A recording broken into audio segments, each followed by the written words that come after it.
जय महाराष्ट्र मित्रांनो.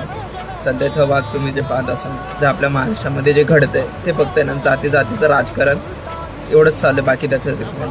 ही जे सध्या जे सरकार आपलं जे आता राज्यामध्ये बसले ना, त्याचा एवढाच एक उद्देश आहे ना की तुम्हाला जातीमध्ये अडकून ठेवायचं, तुमच्यामध्ये वाद लावायचे, तुम्ही त्या वादामध्ये अडकून राहायचं, वर्षानुवर्ष तेच राहील आणि त्याचा फायदा हे सरकार घेईल. कारण की ते आमदार खासदार फोडणार, पेपर फोडणार.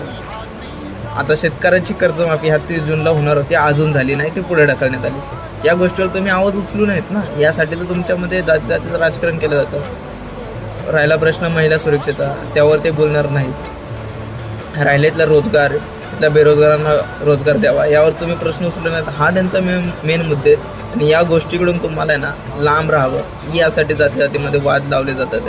नाही तर अचानक आपण एवढं वर्ष झालं पाहतोय, हे वाद नव्हते, हे वाद उठतच नव्हते. मेन म्हणजे आता हे का उठायला लागलेत? कारण की तुम्ही सरकारला प्रश्न केलात तर प्रश्न उत्तर देणार कोण?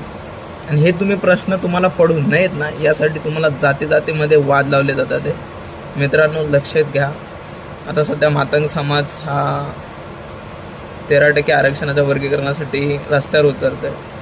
13%चा वाद नाही आहे मित्रा. शिक्षण घ्या, अभ्यास करा, नोकऱ्या करा, तर तुमचा समाज पुढे जाईल. रस्त्यावर उतरून पुढे जाणार नाही. आणि वेगळं आरक्षण भेटल्यानंतरही तुम्ही कुठे पुढे जाणार नाही. जर तुम्ही शिक्षणात भर घातले तर पुढे जाणार आहे. जय महाराष्ट्र, जय भीम, जय शिवराय.